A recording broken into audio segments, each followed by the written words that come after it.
You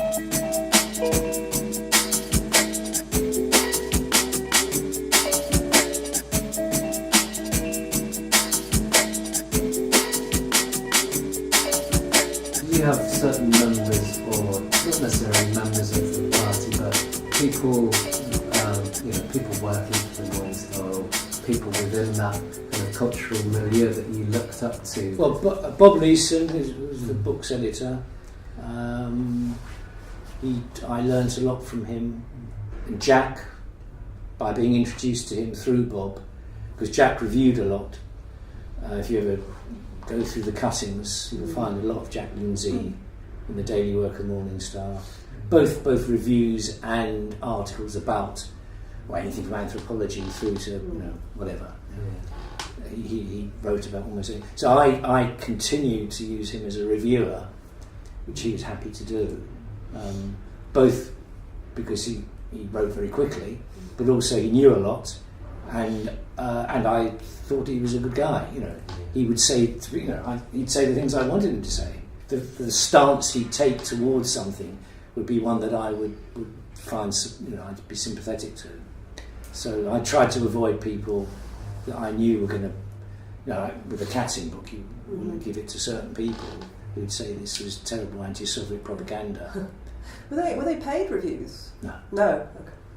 And I got Raymond Williams to review. Yeah. I mean, I got all sorts of people did it. It's amazing. I always am. Perhaps I'm not amazed, but people like that who. I mean, I met Raymond Williams at Cambridge and asked him if he'd supervise me.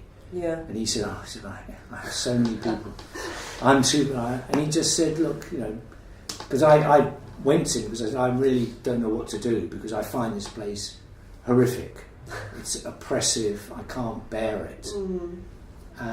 But I want to, I feel as somebody on the left, I ought to be, stepping up to the plate. Well, we didn't say that in those days. There's actually a lot about your trajectory, which is, well, to put it bluntly, quite astonishing or baffling as well. Like, you seem to have been senior lecturer at Kingston whilst you were doing your PhD. Well, just so you can get the cry. While I was at the Star, I was books editor, but I also then became theatre critic.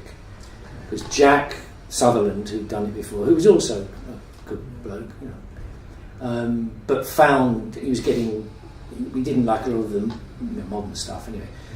Jack, because I talked to Jack a lot, knew that I was interested in the theatre, so he let me do some reviews, liked what I did.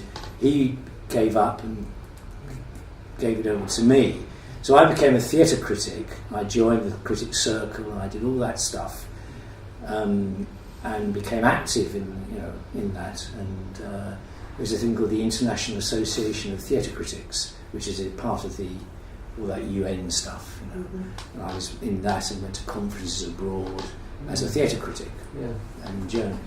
And through that, I started to read plays for the Royal Shakespeare Company, because by chance I met, I was in the pub next to the Old Half Moon Theatre in the East End of London, and I by that time got to know a critic called Michael Coveney, so I was just sort of saying hello, and next to him was a guy who turned out to be the literary manager of the Royal Shakespeare Company. So Michael said, Colin, meet Walter, Walter said, would you be interested in, So I said, I'll read some play scripts for you, for some money. Because I got peanut in a Morning Star wage, which was just nothing.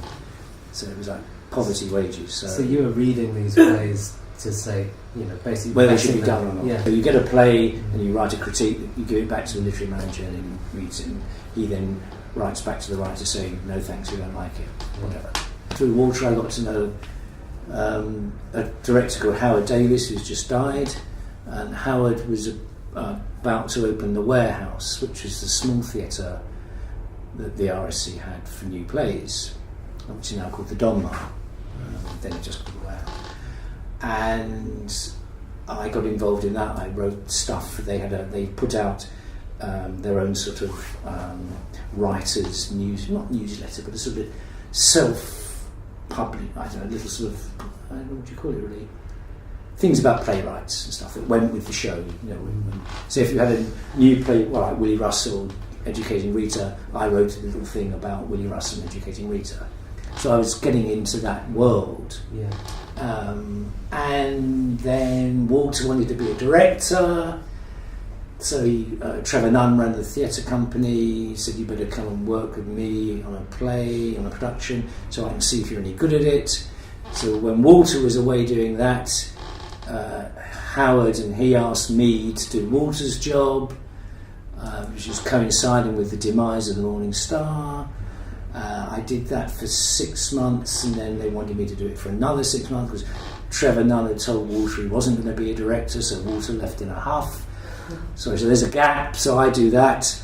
Do you remember Time Out? Does that? Yeah. And City Limits. Sure, yeah. City Limits was on strike. Yeah. City Limits was about to come back on the street.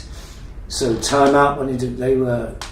Time Out had gone because City Limits came out of the strike. Yeah. Time Out was on strike, and City Limits was coming out of the strike. Time Out wanted to come back on the street, so they asked me if I'd be the theatre editor of Time Out. I didn't really want to do that because all my friends were in City Limits, but on the other hand, it was a job and I'm going to be paid rather well. So I went to Trevor Nunn and said, I've been offered this job, I'd rather stay with the Royal Shakespeare Company, but not on this, I can't do 6 months. If you want to make me the literary manager of the company, then I won't do the City Limits, the Time Out job. So next day, Trevor said, okay, you're going to be literary manager of Royal Shakespeare. But the theatre and so my writing, there's always combined an interest, or those sort of the cultural and the political, if that makes. So I don't, it's although they might not always be that obvious, but the book on unity is I suppose an obvious one because it's a left-wing theatre. But I did a book about Buzz Goodbody and the Royal Shakespeare Company. She was a director at the RSC who was in the Communist Party, and I knew Buzz very well, and she killed herself. And so I did a book about her before, the whole thing about women directors and all that. So that was important for me. I did a book about the RSC because I thought, as a cultural institution, that's a politically important thing to analyse. A book about playwrights, most of whom it was a book coming at it from a political perspective, if you like. And I've done other stuff, but the one on Isadora Duncan, Charlie Chaplin, Paul Robeson, pretty obviously, politics is at the centre of that, and cultural commitment, and then the book on Black and Asian theatre, which again is a political project for me, because those are buried histories. What is the relationship between Pan-Africanism and communism? Tricky. Big question. Well, it comes out, first, if you go slightly back, because London, or Britain, let's say, because it was the centre of empire, you've also got it being the centre of the anti-slavery movement, because it was pretty hard in America.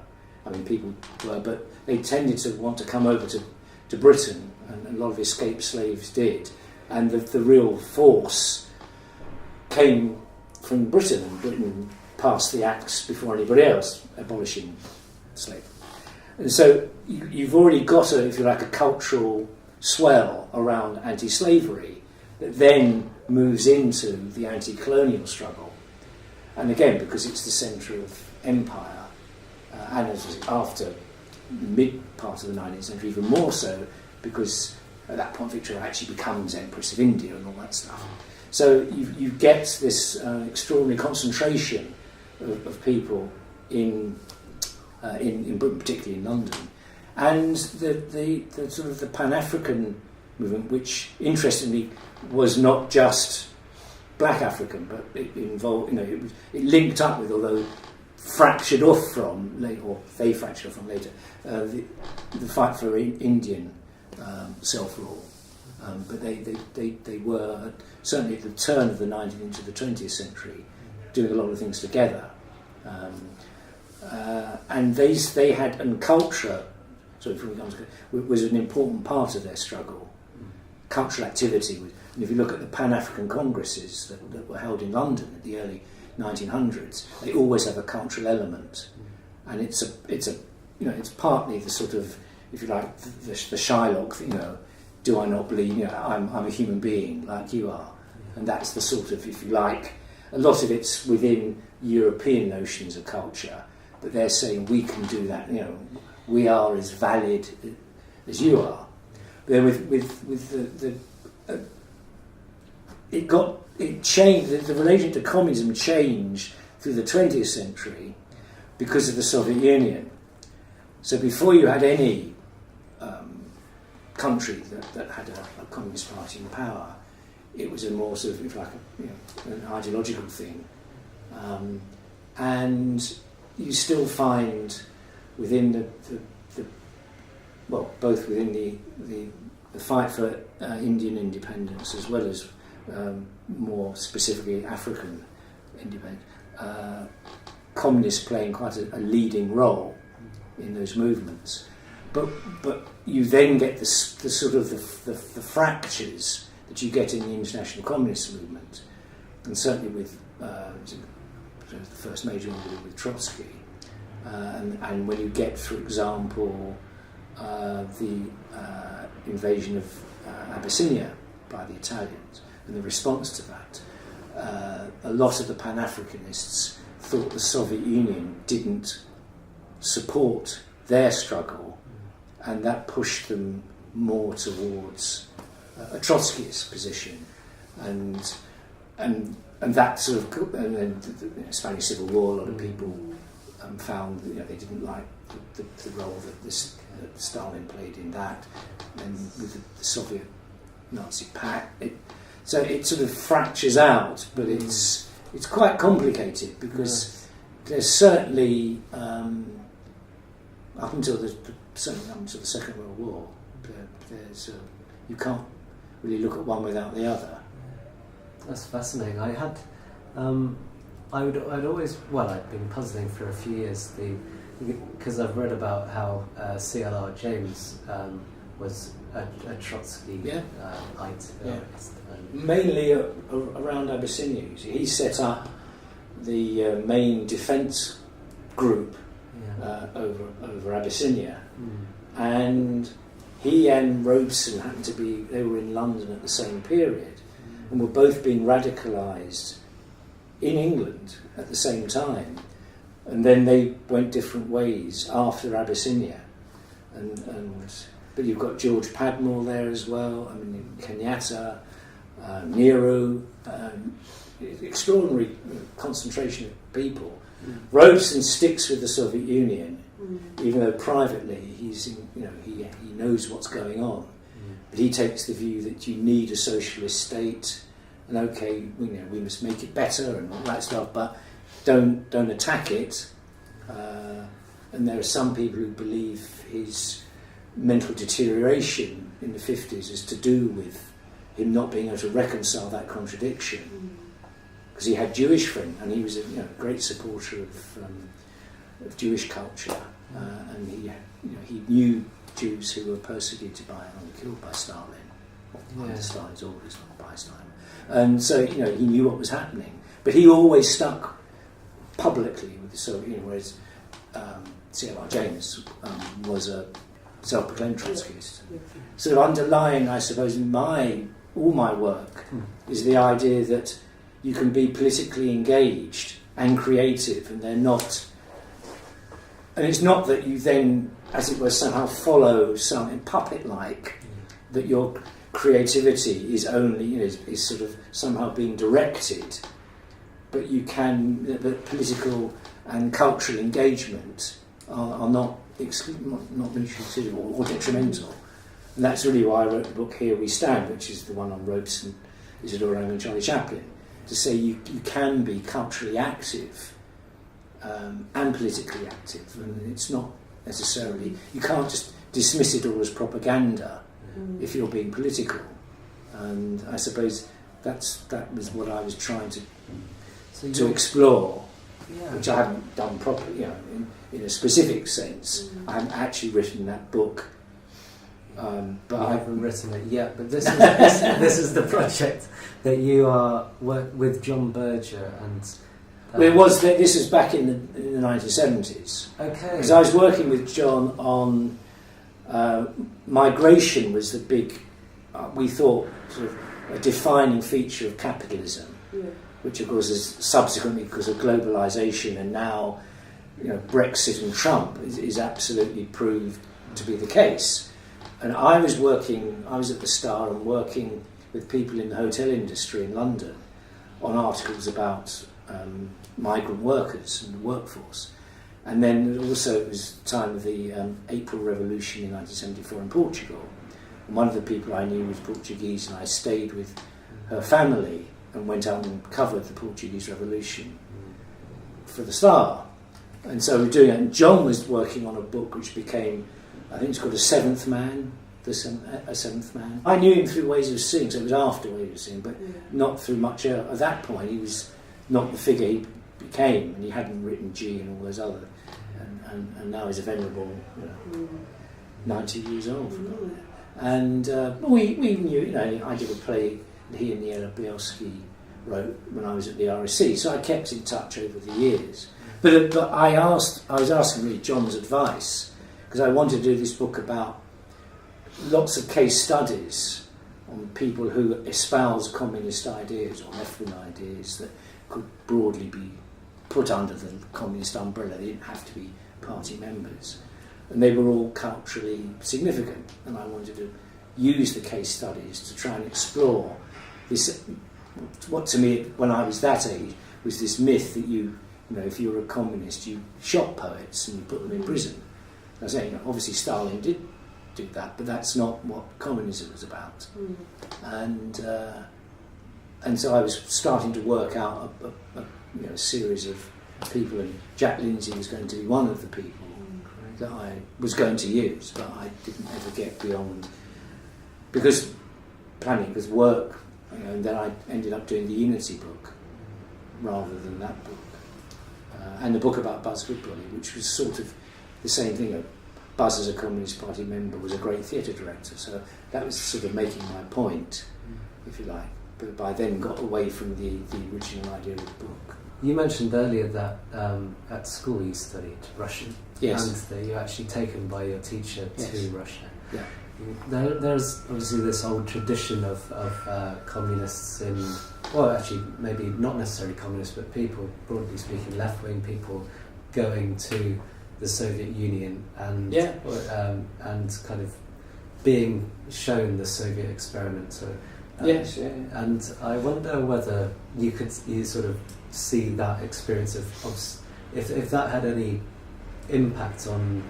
Certainly opened me up to wanting to know more about it. Yeah, because it moved beyond just being interested in the writing, because I was reading Gogol short stories, Solzhenitsyn. I mean, the teacher gave me Solzhenitsyn, Pierre Krug.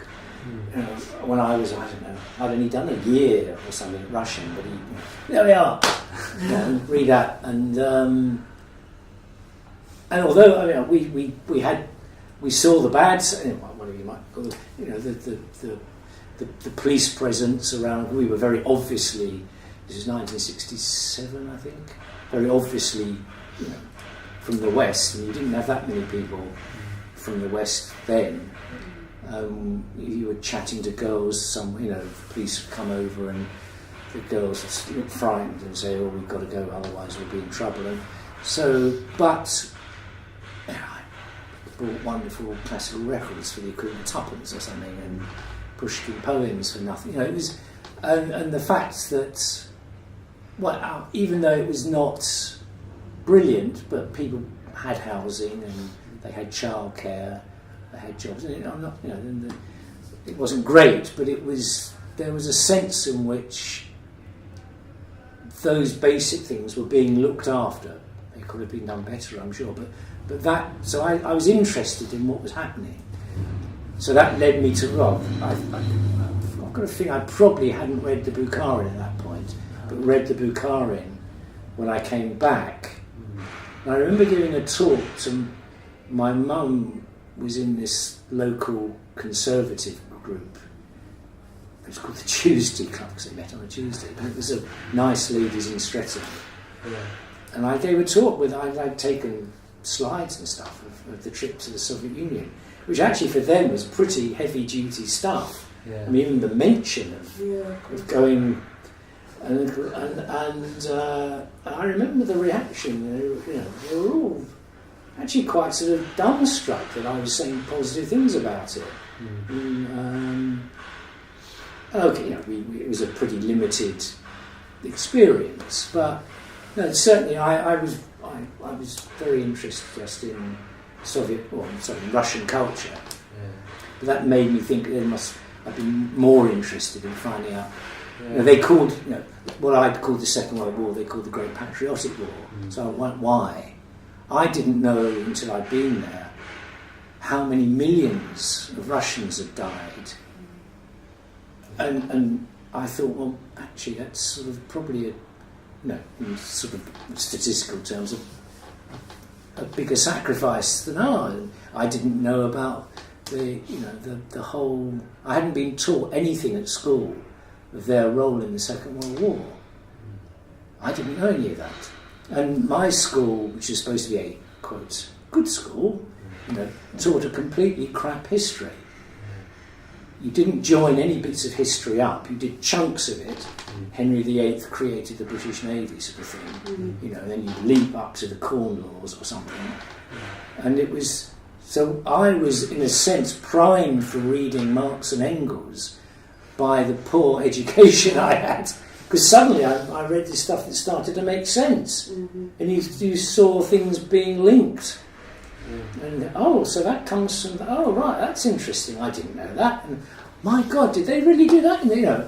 And it's just and I had what would have been considered it wasn't a public school, but a good grammar school education, and it was in many respects rubbish. Certainly in geography and history. I didn't do any politics. So going to the Soviet Union was fantastic. Yeah. So we went by train. First we went through Berlin, did Checkpoint Charlie and all that, into East Berlin, into Warsaw, stayed in Warsaw, then to Moscow, Leningrad, went to Kiev, then got the boat back around the Baltic. Did you? Brilliant. So did you took the train? Yeah. In a group of how many? I don't know, 12 maybe? Not bigger than that. Okay, wow. With a teacher who spoke changed his language as he went through the borders. He was teaching himself Chinese from Russian. Okay, wow. And he was slightly bonkers, but when we had these school elections, to get you used to citizenship, he stood as a Maoist. He got 2 votes or something. We should have his name on record, shouldn't we? Oh, his name was Craddock. We called him Joe, but Joe is because of Stalin. His actual name was Paul Craddock, that's what he would say. And it was all right. Yeah. It's an odd thing because his lessons were both extraordinary for me because I became, as did some of my friends, very good at Russian, but he was no good at teaching people that couldn't keep up. Yeah. So, as I was saying, I don't know if we'd had an immersive system, which in the 60s was quite progressive. So everything was in Russian, and it had a tape with little slides, and so I don't know, Hedgehog or someone would say good morning in Russian, whatever it was. And then he stepped the pace up, and my friends saying that he got A's at O level, then A's at A level. But en route, a load of people dropped out because they couldn't keep up, and they got nothing. And that was the first time I'd sort of become aware that this system actually wasn't all that good. Because, I might have come out of it, although I was probably an emotional wreck, because it's not, you're not a balanced human being. In fact, they were all fucked up. I mean, it was an all-boys school, of course. Yeah. Okay. Yeah. It wanted to be a public school, but it wasn't because it was. But it had houses and it rode and it did all that stuff, But I came out of it with great love of Russian. But a load of people got nothing. I don't know if they got nothing, but Yeah. I didn't talk to them about it. But they didn't get their O levels and didn't get their A levels. So that's a destructive system. Do you think that theatre has any place in contemporary cultural politics, given the sort of horrible situation we're in globally following Brexit and the Trump victory? It's pretty hard now because it's odd because it's the general level of the sort of quality of production has gone up. Right. You find now a much broader spectrum of stuff that is, in quotes, well done. Yeah. But an awful lot of it, or most of it, is fairly meaningless in any sort of political sense. Yeah. Because it's part of the entertainment industry. Yeah. So you And think it's a kind of capitalism's shift in rather good at that. institutions or kind of... Oh, yeah. Yeah, yeah. You've got, I mean, the National Theatre and the Royal Shakespeare Company do basically, they package decent, you know, if you're going to pay, it's a bloody lot of money to go to the theatre. And so you don't necessarily want to have how awful the world is poked up your nose, but I'm not saying that's the only thing political theatre does, but I find most of it pretty bland, really, and I don't know, I mean that's, but you know, theatre goes up in like all art forms. Yeah. What happened in the late 60s, early 70s, when I happened to just come into it, when it was very political, may happen again.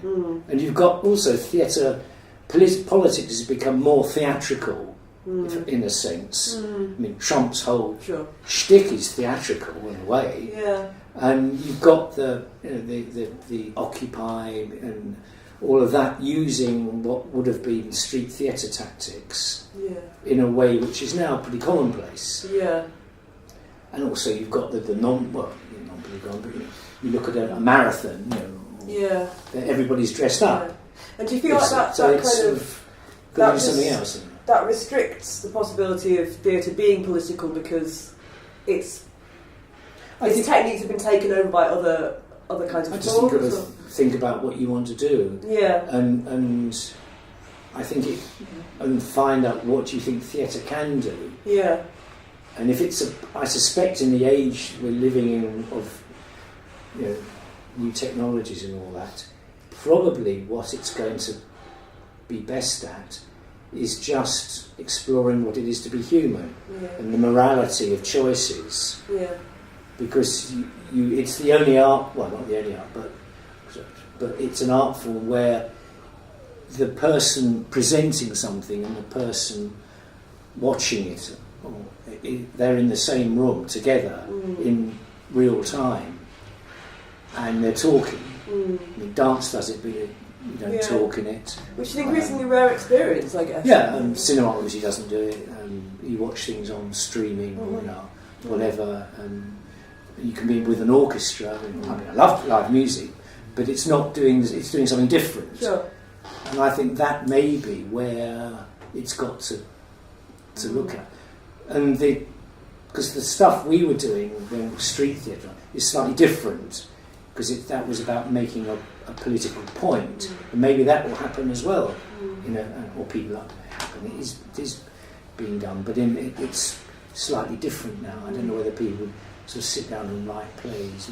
You get things like verbatim theatre, which is bringing subjective experience, and that can be political, and often people do come out of that saying, "Oh my God, is that really what people are going through?" The tricky bit there is it can leave you there. But I'm not saying it should be doing, you know, I'm not saying you have answers everything. But you take, I don't know if you saw Ken Loach's film, I, Daniel Blake, but a lot of, when I saw it, you could hear people in the audience who saying, you know, they didn't know the system was like that. Which, okay, so that's doing something then, but if you did know it was like that, and I think it's actually worse, it's a slightly, in some ways, a romanticised version of the working class within that, because he shows lots of people, I don't attack him, but, you know, but that's got to be part of something else, which I suppose it always has got to be. You can never do it on its own. No, I think it's still, I think what you think of as political has changed. Because it used to be much more, we know what politics are, and that then went in this actually through all the stuff I was talking about. Being a woman was political, being gay was political, being black was political. So we've redefined politics, and so we've redefined what cultural intervention